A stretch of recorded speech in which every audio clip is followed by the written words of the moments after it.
A noblewoman is being split in half, slowly, from below. But the executioner isn't trying to kill her. He's timing her, recording her screams like data, taking notes. This is 1629, and what you're about to learn isn't about punishment. It's about profit. And the people who ordered this, they've been protected by historians for 300 years. Her name was Anna Schwartz, a German noble, and right now she's suspended over a wooden wedge just 8 inches wide in a torchlit chamber beneath Bamberg Castle. The device?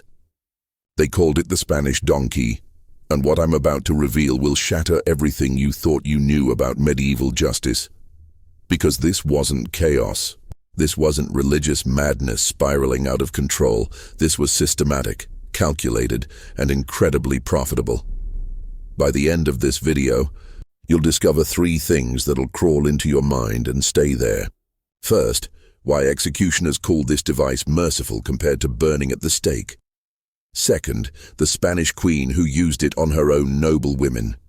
And the financial scheme hiding behind every sentence. And third, why this torture was engineered specifically for women's anatomy. The horrifying medical precision that went into its design. If you're here for history's darkest truths, the ones they don't teach, hit that subscribe button right now, because what I'm about to expose gets more disturbing with every minute. And trust me, you'll want to see the document I reveal at the 8-minute mark. The one even academic historians tried to suppress. Let's descend. Picture Europe. 1400 to 1700. The Inquisition is in full swing, but here's what they don't tell you in history class. This wasn't zealotry gone wrong. This was a machine, oiled, efficient, and designed to extract wealth. The Spanish donkey emerged in Spain during the late 15th century. Then it spread like plague across Germany, France.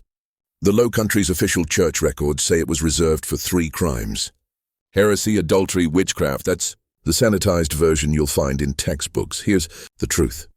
Imagine you're a wealthy widow, Bavaria, 1620s, you own land, gold, independence. Church official's nephew proposes marriage.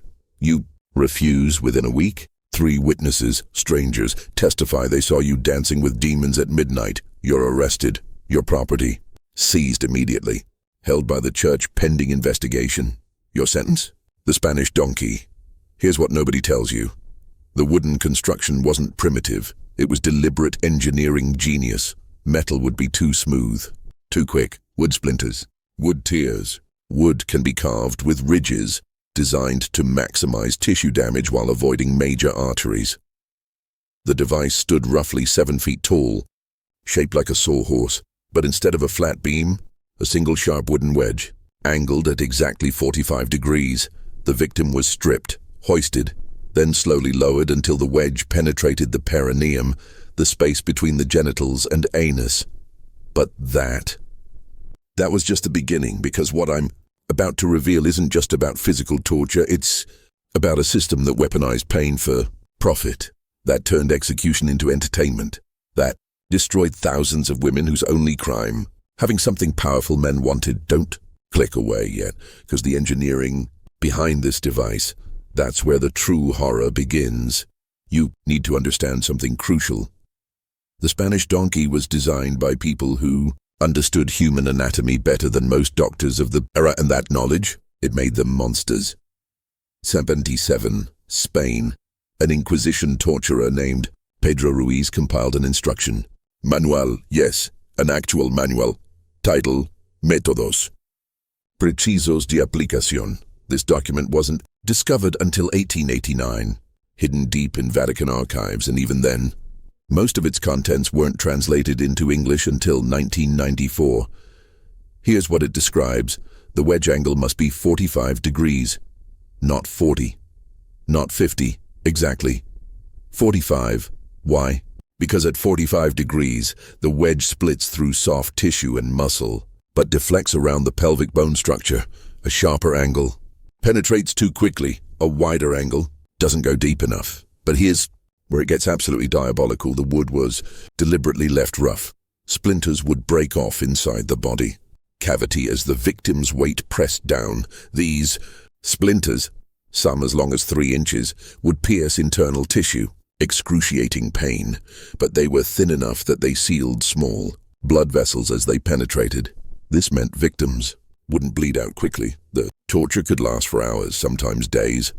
Ruiz's manual includes detailed notes on weight distribution.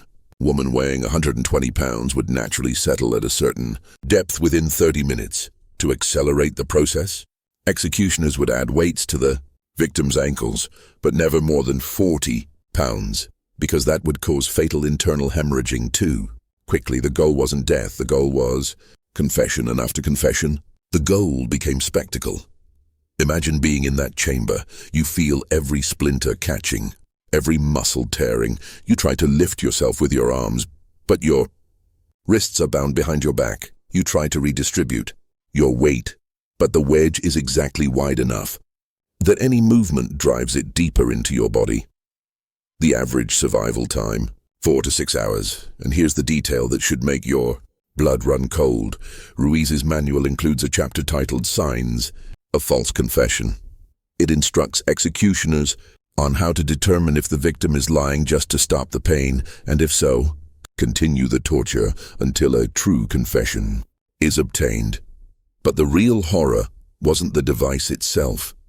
It wasn't even the sadistic precision of its engineering. The real horror was who decided which women ended up on the Spanish donkey and why their names appeared on church execution lists. That's what I'm about to expose next, because when historians finally examined trial records from the 1600s, they discovered a pattern so obvious, so deliberate. It reveals the Spanish donkey wasn't about justice at all. It was about the greatest property theft scheme in European history. Pause for a moment. What comes next requires you to abandon everything you think you know about witch trials and religious persecution. 98. Historian Dr. Wolfgang Friedrich Merzbacher analyzed 847 execution records from Bamberg and Würzburg between 1627 and 1632. Just 5 years, he cross-referenced the victims' names with property records, tax documents, inheritance claims. What he discovered, it made him physically ill. 7% of Spanish donkey victims were women who owned property, not women accused of property crimes, women who owned land, businesses, significant assets. Let me paint you a picture of how this actually worked. Meet Margareta Herber.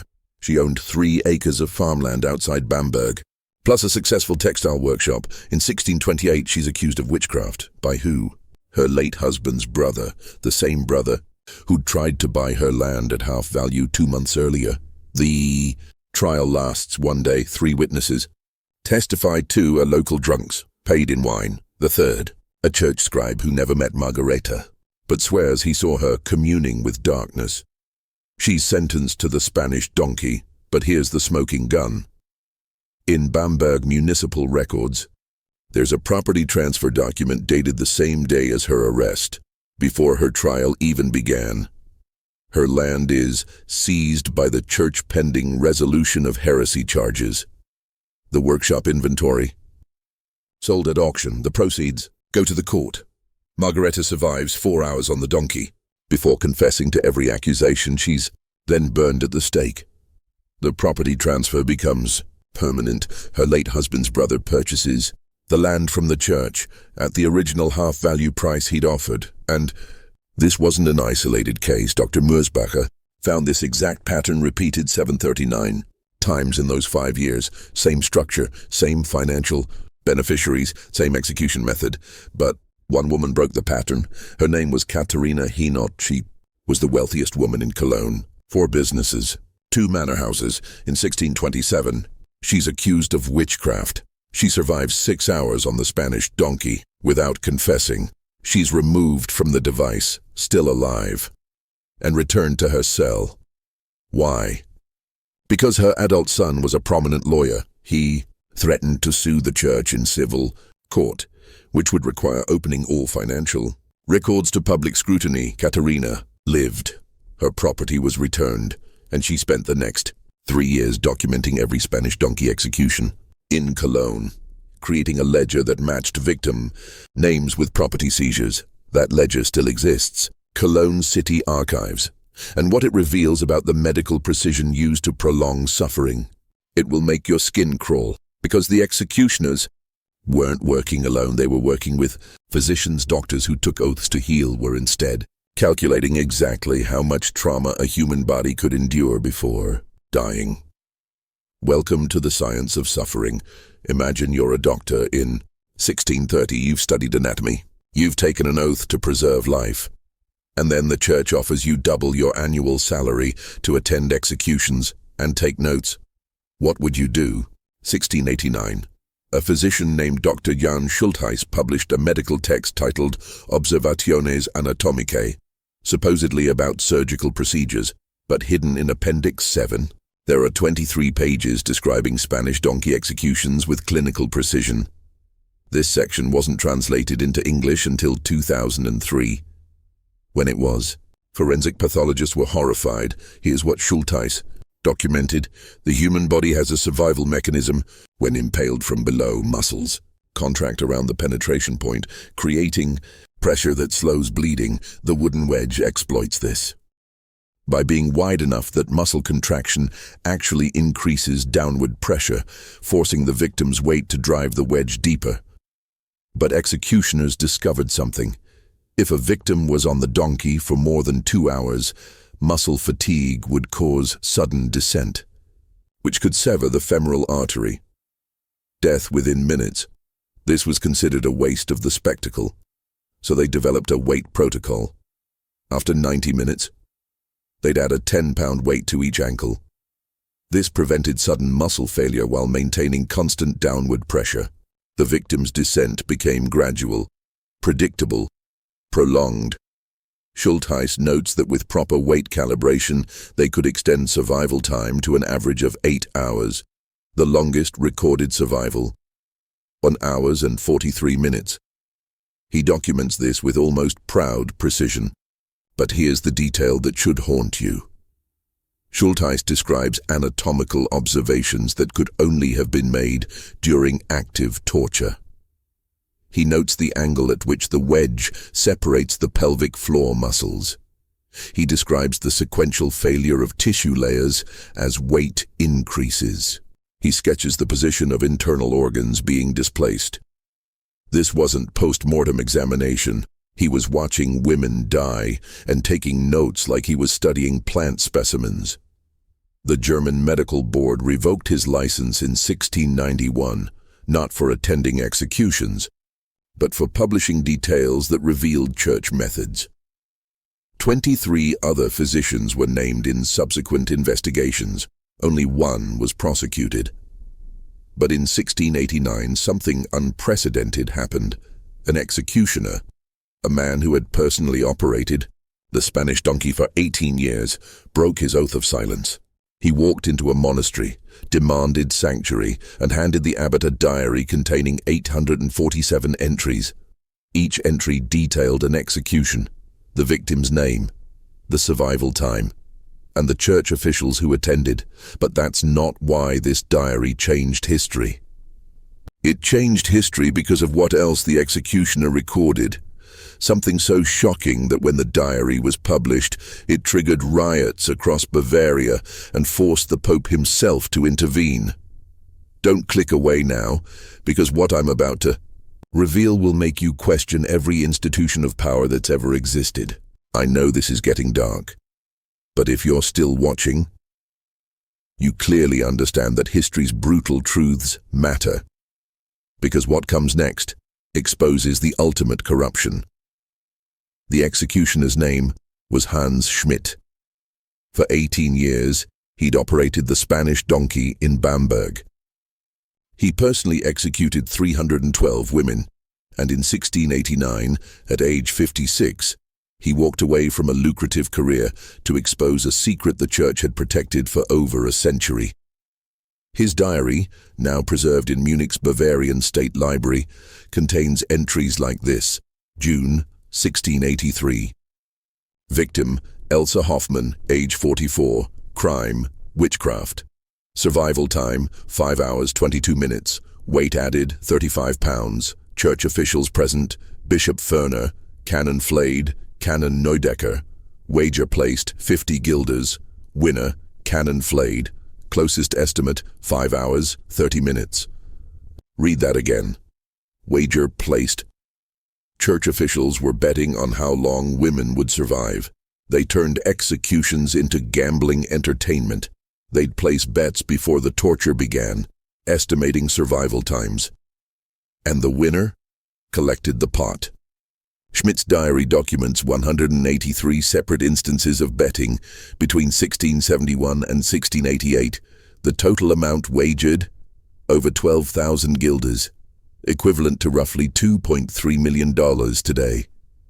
But here's what makes this absolutely unforgivable. Schmidt's diary reveals that church officials would sometimes request adjustments during executions to influence their bets.